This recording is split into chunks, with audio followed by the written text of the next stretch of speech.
राष्ट्रीय स्तर पर पार्टी की जवाबदेही मिली है और पार्टी ने जो विश्वास हम पर जताया है, पार्टी का एक भारतीय जनता पार्टी का एक कार्यकर्ता होने के नाते डॉक्टर श्यामा प्रसाद मुखर्जी, पंडित दीनदयाल उपाध्याय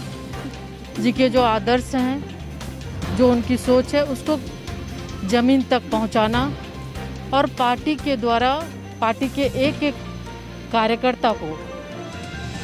सम्मान के साथ जहां भी पार्टी को ऐसा महसूस हो,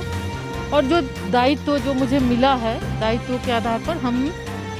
हर क्षण हर पल पार्टी के लिए हैं और जो जिम्मेवारी मिलेगी उसको बखूबी निभाएंगे। और साथ ही साथ फिर से हम जो ये दायित्व मिला है, इतने कम समय में जो भरोसा पार्टी ने जताया है, तो हम बहुत बहुत आभार व्यक्त करते हैं, धन्यवाद देते हैं और सभी के प्रति। और निश्चित रूप से एक भारतीय जनता पार्टी, क्योंकि विश्व की सबसे बड़ी पार्टी है और उस पार्टी का राष्ट्रीय उपाध्यक्ष बनने का हमें गौरव मिला, इसके लिए हम बहुत आभारी हैं। झारखंड के प्रति, झारखंड के को जो अहमियत दिया है, बिल्कुल इसके लिए हम लोग आभारी हैं। और निश्चित रूप से आने वाले दिन में पार्टी के लिए इस झारखंड प्रदेश पहले भी भारतीय जनता पार्टी का एक बहुत ही अच्छा ये ज़मीन है और आने वाले दिन में भी ये पूरा हम लोग प्रयास करेंगे कि मिलजुल कर हमारे सभी जो पार्टी के, चाहे वो पंचायत स्तर के हमारे कार्यकर्ता हों या प्रदेश स्तर के, सब मिलकर आपस में फिर से भारतीय जनता पार्टी का यहाँ पे परचम लहराए, फिर से हमारी सरकार बनेगी। और निश्चित रूप से आने वाले समय में सब लोग मिलकर जो जिम्मेवारी झारखंड को मिला है, जो सौभाग्य झारखंड को मिला है, हम लोग आने वाले समय में फिर और बेहतर करेंगे। और साथ ही साथ झारखंड के साथ साथ अभी आने वाले दिन में जो चुनाव भी हैं, बिल्कुल निश्चित रूप से उसमें भी हम लोग कोशिश करेंगे कि हम लोग आगे बढ़ चढ़ कर भूमिका निभाएं झारखंड के लोग। यह दायित्व मिलकर के काम करने का अवसर ज़रूर है, लेकिन इस अवसर को मैं चुनौती के रूप में मैं लेता हूं। और निश्चित रूप से देश भर में जो जनजातीय समाज की जो अपनी सामाजिक और संवैधानिक जो व्यवस्थाएं हैं, उन विषयों पर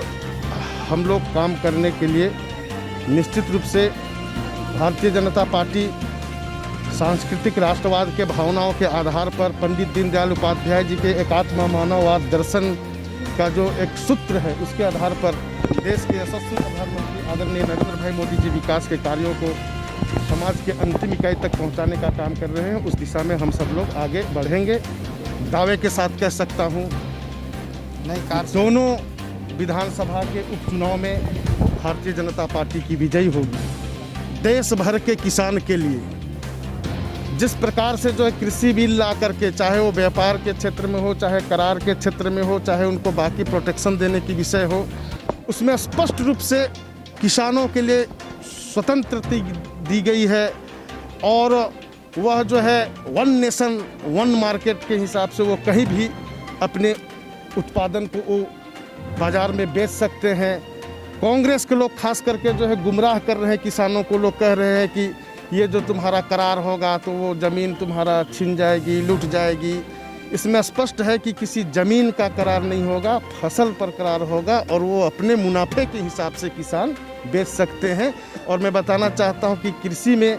अभी जो है पशुपालन भी और मत्स्य पालन को भी जोड़ करके किसानों को अपनी आमदनी दुगुना बढ़ाने के लिए किस प्रकार से आगे बढ़ सकते हैं, इस दिशा में